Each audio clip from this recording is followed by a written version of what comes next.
بسم اللہ الرحمن الرحیم۔ السلام علیکم ناظرین، کیا آپ نے کبھی سوچا ہے کہ ایک گولڈ میڈلسٹ نوجوان اپنی بیمار بیوی کو کینسر کی حالت میں تڑپتا چھوڑ کر کیوں غائب ہو گیا؟ ایک ایسی محبت کی داستان جس کا آغاز حویلی کی چھت سے ہوا لیکن انجام کراچی کی ایک تنگ گلی کے کرائے کے مکان میں سسکتی ہوئی آہوں پر ہوا۔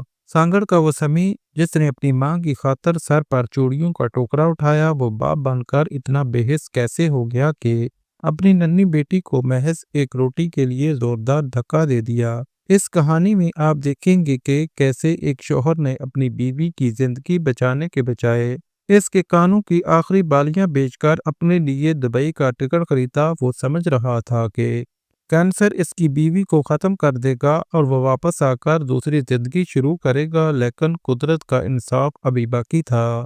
کیسے فاقو نے کینسر جیسے موذی مرض کو شکست دی اور 5 سال بعد جب وہ دولت کے نشے میں چور واپس لوٹا تو اس کے گھر کے دروازے پر اس کا استقبال کس نے کیا؟ مکمل کہانی جاننے کے لیے اس ویڈیو کو آخر تک ضرور دیکھیں، اور آپ سے درخواست ہے کہ ایسی مزید ویڈیو دیکھنے کے لیے ہمارے چینل کو سبسکرائب کریں، ویڈیو کو لائک اور دوستوں کے ساتھ شیئر ضرور کریں۔ تو چلیے بڑھتے ہیں کہانی کی طرف۔ ساجد کے بیٹے نے یونیورسٹی میں پہلی پوزیشن حاصل کی اور گولڈ میڈل حاصل کیا۔ ڈگری مکمل ہونے کے بعد اس نے ایک مشہور کمپنی میں اپلائی کیا۔ اس کو انٹرویو کے لیے بلایا گیا۔ کمپنی کے مینیجر نے ساجد کے بیٹے سے پوچھا کہ آپ کے والدین کیا کرتے ہیں، تو اس نے بتایا کہ میری ماں چوڑیاں فروخت کرتی ہے جبکہ باپ دھوبی ہے۔ مینیجر نے کہا کہ تمہاری کوالیفیکیشن میں کسی قسم کی کمی نہیں، لیکن تجھے نوکری صرف ایک صورت میں ہی مل سکتی ہے جب پورے ایک دن کے لیے تو اپنی ماں کی جگہ چوڑیاں فروخت کرے گا اور دوسرے دن تو اپنے باپ کی جگہ دھوبی گھاٹ پر کپڑے دھوئے گا۔ تمہاری جاب کے لیے ہمیں یہ 2 دن درکار ہیں۔ ساجد کا بیٹا فوراً اس بات کے لیے رضامند ہو گیا۔ پہلے دن اس نے ماں سے کہا کہ آج آپ گھر پر آرام کریں۔ اس نے چوڑیوں کا ٹوکرا سر پر اٹھایا اور گھر گھر آوازیں دینے لگا، چوڑیاں لے لو، رنگ برنگی چوڑیاں لے لو۔ دوسرے دن اس نے اپنے باپ سے میلے کچیلے کپڑے کی گٹھڑی لی اور ان سے بھی یہی کہا کہ آج آپ آرام فرمائیں۔ پھر اس کے بعد گٹھڑی لے کر دھوبی گھاٹ روانہ ہوا، اور جیسے ہی اس نے کپڑوں کی گٹھڑی کھولی تو حیران ہوا کیونکہ ایک عورت کی قمیض کے اندر سے سونے کی بالیاں برآمد ہوئیں۔ سانگڑ سے تعلق رکھنے والا ساجد اپنے علاقے کے لیے فخر کا باعث بنا اور نوجوانوں کے لیے ایک امید۔ ایک ایسا علاقہ جہاں تعلیم حاصل کرنے کا اتنا رواج نہیں تھا، وہاں پر ساجد نے کراچی کی ایک مشہور یونیورسٹی میں اسکالرشپ حاصل کی۔ پھر اس کے بعد اس یونیورسٹی میں ٹاپ کیا اور گولڈ میڈل حاصل کیا۔ کامیاب ڈگری مکمل ہونے کے بعد اس نے مختلف کمپنیز میں اپلائی کیا، جس میں سے ایک مشہور کمپنی کی طرف سے اسے کال موصول ہوئی۔ ساجد انٹرویو دینے کے لیے آئی ٹی کمپنی کے ہیڈ کوارٹر میں داخل ہوا۔ کمپنی کے مینیجر نے ساجد کو سر سے لے کر پاؤں تک بڑے ہی غور سے دیکھا۔ ایک سانولی رنگت کا لڑکا، اس کو دیکھ کر ایسے لگتا نہیں تھا کہ یہ لڑکا یونیورسٹی میں ٹاپ کرے گا، اور پھر ایسے علاقے سے تعلق رکھتا تھا جس میں تعلیم حاصل کرنے کا اتنا رواج نہیں تھا۔ تقریباً 1 گھنٹے کا انٹرویو تھا جو ساجد سے لیا گیا۔ اس کے بعد مینیجر نے ساجد سے پوچھا کہ آپ کے والدین کیا کرتے ہیں؟ ساجد نے انہیں بتایا کہ میری ماں چوڑیاں فروخت کرتی ہے جبکہ میرا باپ ایک دھوبی ہے۔ مینیجر نے کہا کہ آپ کی کوالیفیکیشن زبردست ہے، لیکن نوکری حاصل کرنے کے لیے آپ کو عملی طور پر ایک ایسا کام کرنا پڑے گا۔ ساجد کے پوچھنے پر انہوں نے بتایا کہ آپ کو مکمل ایک دن اپنی ماں کی جگہ چوڑیاں فروخت کرنا پڑیں گی، جبکہ دوسرے دن اپنے باپ کی جگہ دھوبی گھاٹ پر جا کر کپڑے دھونے پڑیں گے۔ جاب حاصل کرنے کے لیے آپ کے یہ 48 گھنٹے ہمیں درکار ہیں۔ ساجد باخوشی اس بات کے لیے رضامند ہو گیا۔ وہ اپنے آبائی گاؤں گیا، اپنے ماں باپ سے مل کر بہت خوش ہوا۔ گاؤں جاتے ہی اس نے اپنی ماں سے کہا کہ ماں، آج کے دن آپ نے کام نہیں کرنا، آپ نے صرف آرام کرنا ہے، آپ کی جگہ میں چوڑیاں فروخت کروں گا۔ اس کی یہ بات سن کر اس کی ماں حیران ہوئی اور کہنے لگی، بیٹا یہ کیسی باتیں کر رہے ہو؟ تم کل ہی ادھر آئے ہو اور 6 ماہ بعد ہمارے پاس آئے ہو، اور آتے ہی ایسی بات کر رہے ہو؟ تو اس نے اپنی ماں سے کہا کہ ماں، میری خواہش ہے، کیا آپ اپنے بیٹے کی یہ خواہش پوری نہیں کر سکتے؟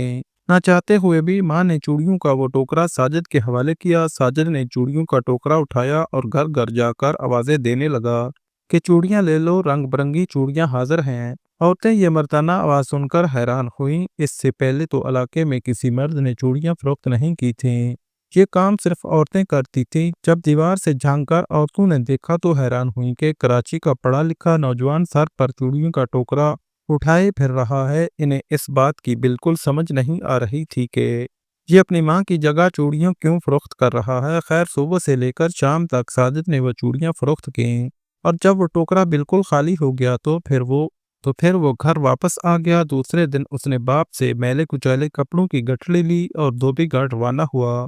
اس کا باپ بھی اپنے بیٹے کے اس رویے پر حیران تھا، مگر زبان سے کچھ نہ بولا۔ ساجد نے وہ میلے کچیلے کپڑوں کی گٹھڑی باپ سے حاصل کی اور اس کے بعد سر پر رکھ کر دھوبی گھاٹ روانہ ہوا۔ دھوبی گھاٹ پہنچ کر اس نے جیسے ہی کپڑوں کی گٹھڑی کھولی تو حیران ہوا، کیونکہ ایک عورت کی قمیض کے اندر سونے کی بالیاں موجود تھیں۔ وہ یہ دیکھ کر حیران ہوا، کیونکہ یہ بہت قیمتی بالیاں تھیں۔ اس نے دل میں سوچا شاید قمیض اتارتے وقت یہ بالیاں کانوں سے نکل چکی تھیں۔ وہ قمیض لے کر اپنے باپ کے پاس گیا اور پوچھا کہ یہ کس عورت کی قمیض ہے۔ باپ ان کپڑوں کو پہچانتا تھا۔ اس نے ساجد کو بتایا کہ یہ ہمارے علاقے کے رئیس حشمت علی کی بیٹی کی ہیں۔ ساجد نے وہ جھمکے اور کپڑے لیے اور حویلی سے باہر آیا۔ رئیس کی بیٹی کا نام قندیلہ تھا۔ اس نے رئیس کے ملازم سے کہا کہ بی بی جی کے کپڑوں میں یہ بالیاں برآمد ہوئی ہیں۔ ملازم نے وہ بالیاں قندیلہ کو دیں۔ یہ پہلی بار تھا جب قندیلہ نے اپنی حویلی کی چھت سے ساجد کو دیکھا تھا۔ پہلے ہی نظر میں اسے ساجد پسند آ چکا تھا، جبکہ قندیلہ کے بارے میں بھی ساجد کچھ نہ کچھ ضرور جانتا تھا کہ قندیلہ حیدرآباد میں تعلیم حاصل کر رہی ہے۔ چونکہ دونوں پڑھے لکھے تھے اور ہم خیال تھے، لہٰذا ایک دوسرے کو پسند کیا۔ ساجد نے جب اپنے باپ کو بتایا کہ وہ رئیس کی بیٹی کو پسند کرتا ہے اور آپ دونوں میرے رشتے کے بارے میں ان کے گھر جائیں تو دھوبی پریشان ہو گیا۔ اس نے کہا، بیٹا ایسا کیسے ممکن ہے؟ ہمارے رتبے میں زمین و آسمان کا فرق ہے۔ اگر ہم دونوں گئے تو رئیس اس بات پر غصہ کر سکتا ہے۔ ساجد نے کہا، آپ میری خاطر جائیں تو صحیح۔ قندیلہ مجھے پسند کرتی ہے اور مجھے امید ہے کہ رئیس اپنی بیٹی کی پسند کے خلاف ہرگز نہیں جائے گا۔ اپنی بیٹی کی ضد پر ساجد کے والدین رئیس کے گھر گئے۔ رئیس نے جیسے ہی دھوبی اور اس کی بیوی کو دیکھا تو کہا، کیا بات ہے، پیسوں کی ضرورت ہے کیا؟ دھوبی نے کہا، سائیں ہمیں پیسوں کی ضرورت نہیں، دراصل ہم اپنے بیٹے کے لیے آپ کی بیٹی قندیلہ کا رشتہ لینے آئے ہیں۔ بس یہ سننا ہی تھا کہ رئیس کو غصہ آیا۔ اس نے اپنے ملازموں سے کہا کہ دھکے دے کر ان کو گھر سے نکال دو۔ دھوبی اور اس کی بیوی کو دھکے دے کر گھر سے نکالا گیا۔ گھر آ کر اس نے اپنے بیٹے سے کہا کہ بیٹا، میں نے کہا تھا کہ رئیس اچھا انسان نہیں، وہی ہوا جس کا مجھے خوف تھا۔ اس نے ہمیں بے عزت کر کے گھر سے نکال دیا۔ اس کے بعد ساجد نے قندیلہ سے رابطہ کیا اور کہا، تمہارے والد نے ہمارے ساتھ ٹھیک نہیں کیا۔ قندیلہ نے ساجد سے معافی مانگی اور کہا کہ حیدرآباد جیسے ہی وہ ادارے میں دوبارہ جائے گی تو وہاں سے دونوں کراچی کے لیے روانہ ہو جائیں گے اور کورٹ میرج کر لیں گے۔ میں تمہارے بغیر کسی سے شادی کے متعلق سوچ بھی نہیں سکتی۔ قندیلہ جیسے ہی حیدرآباد روانہ ہوئی تو ایک ہفتے بعد ساجد نے اسے یونیورسٹی کے ہاسٹل سے پک کیا اور دونوں کراچی روانہ ہوئے۔ ساجد کی اچھی کمپنی میں جاب ہو چکی تھی۔ دونوں نے کراچی میں جا کر نکاح کیا اور کرائے کے مکان میں رہنے لگے۔ شروع میں سب ٹھیک تھا۔ ساجد کو اللہ نے ایک بیٹا اور ایک بیٹی عطا کی۔ رئیس نے اپنی بیٹی کو جائیداد سے آگ کر دیا تھا، مگر وہ اپنے شوہر کے ساتھ بہت خوش تھی۔ ان کی زندگی بہت خوشگوار تھی، لیکن کچھ نامعلوم وجوہات کی بنا پر ساجد کو کمپنی سے فارغ کر دیا گیا۔ یہ موقع ساجد کے لیے بہت پریشان کن تھا، کیونکہ یہ ایک اچھی کمپنی تھی اور سیلری بہت ہی اچھی تھی، مگر اب اسے دوبارہ سے جاب کی تلاش کرنا تھی۔ مختلف کمپنیز میں اپلائی کیا، لیکن کوئی بھی کمپنی اسے انٹرویو کے لیے نہیں بلا رہی تھی۔ پریشانی کی وجہ سے اس کا رویہ قندیلہ اور بچوں کے ساتھ بہت عجیب ہو چکا تھا اور خود قندیلہ نے یہ رویہ محسوس کیا۔ کئی بار اس نے ساجد سے کہا کہ آپ کافی بدل چکے ہیں، بچوں کی تعلیم میں دلچسپی نہیں لیتے۔ تو ساجد کا یہی جواب تھا کہ میرے ساتھ بحث مت کرو، میں ویسے ہی اپنی جاب کو لے کر کافی پریشان ہوں۔ 6 ماہ سے دھکے کھا رہا ہوں، لیکن کام نہیں بن رہا۔ گھر کا نظام تو چلانا تھا، لہٰذا ساجد نے ایک شاپنگ مال میں سیل مین کی جاب کر لی۔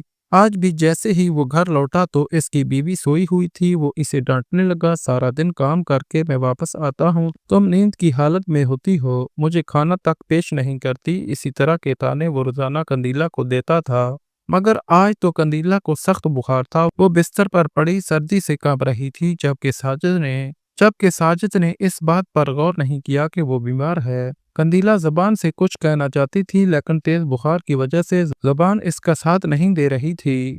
آج شاپنگ مال کے مالک نے ساجد کو خوب ذلیل کیا تھا، کسی غلطی کی وجہ سے، اسی وجہ سے آج وہ بہت غصے میں تھا۔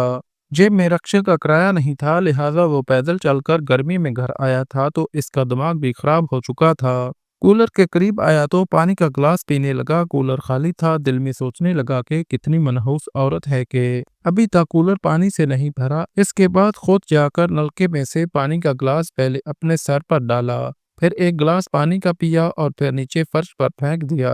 2 منٹ کے اندر اندر اگر کھانا تیار نہ ہوا تو میں تمہارا وہ حشر کروں گا کہ تم سوچ بھی نہیں سکتی۔ یہ اس کے الفاظ سے بچے باپ کی وحشت دیکھ کر ماں کے ساتھ لپٹ گئے اور بے ہوشی کی حالت میں وہ بستر پر پڑی سب باتیں سن رہی تھی۔ ساجد کی بڑی بیٹی ثانیہ نے جب باپ کے منہ سے یہ الفاظ سنے تو سہم کر کہا کہ ابا ماں کو بخار ہے، آپ ماں کو کیوں گالیاں دے رہے ہیں؟ ساجد کہنے لگا کہ ایسے ہی ڈرامے بازیاں کر رہی ہے، اسے کچھ نہیں۔ قندیلہ یہی سوچ رہی تھی کہ اس نے گھر سے بھاگ کر کتنی بڑی غلطی کی۔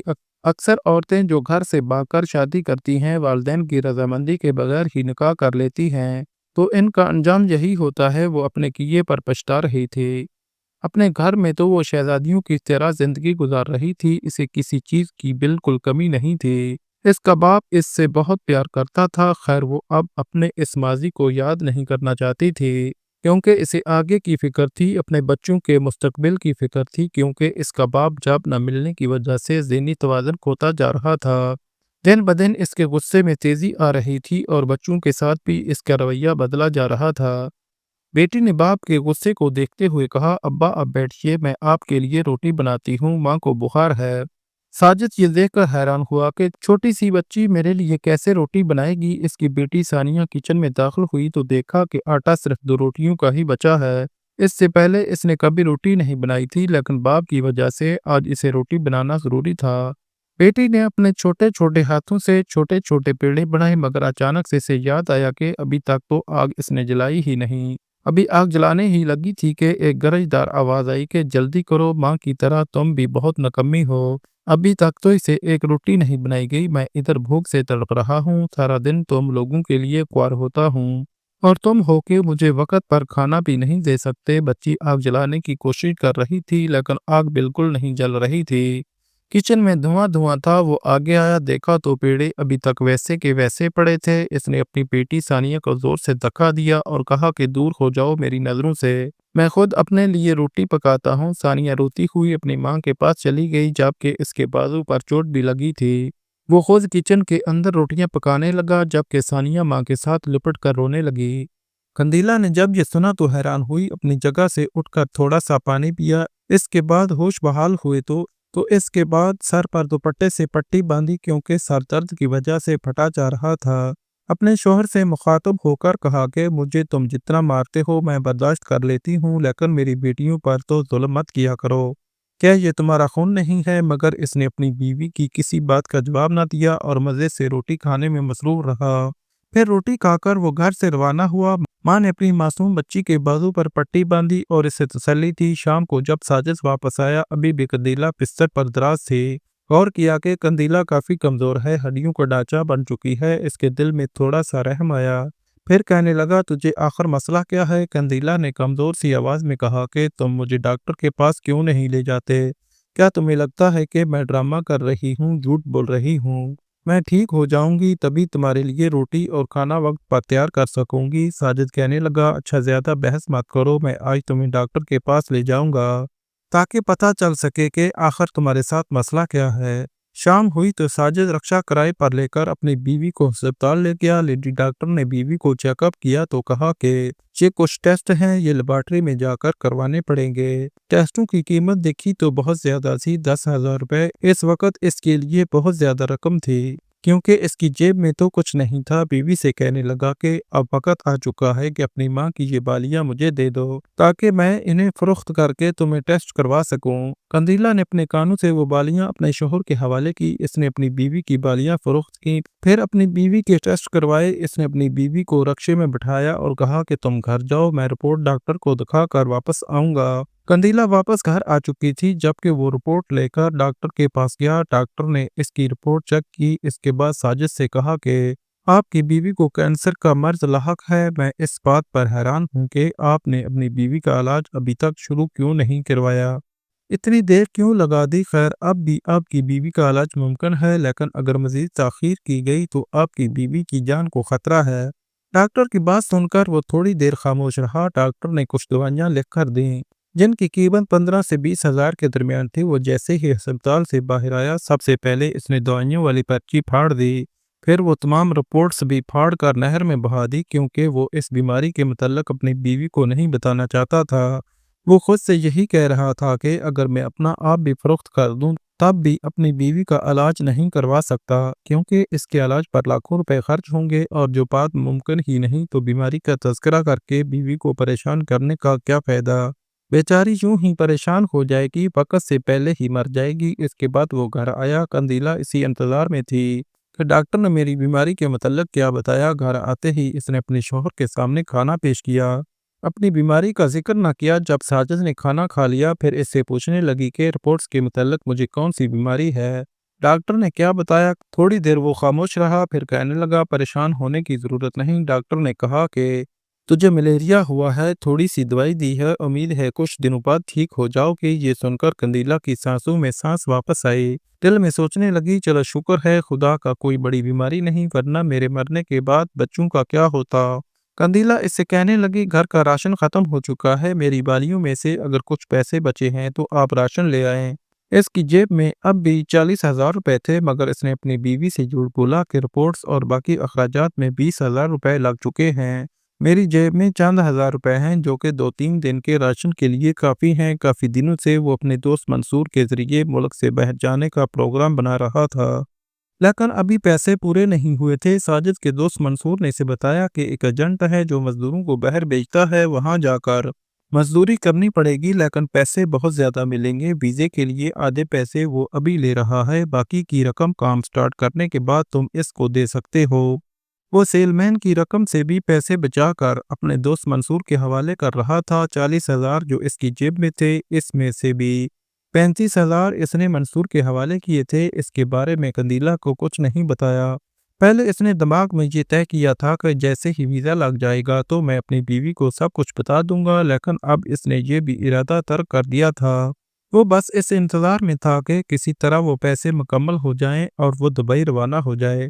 ایک دن اس کا دوست منصور شاپنگ مال میں اس کے سامنے آیا، کہنے لگا یار تمہارے لیے ایک خوشخبری ہے، کمپنی تجھے فری میں دبئی بھیج رہی ہے۔ ایک کنسٹرکشن کمپنی ہے جس کو کافی سارے مزدور مطلوب ہیں، تمہاری ٹکٹ اور ویزا فری ہے، اور جو پیسے تم نے ایجنٹ کے پاس جمع کروائے تھے وہ واپس تجھے مل جائیں گے۔ ساجد بہت خوش تھا کیونکہ اسے پیسے چاہیے تھے۔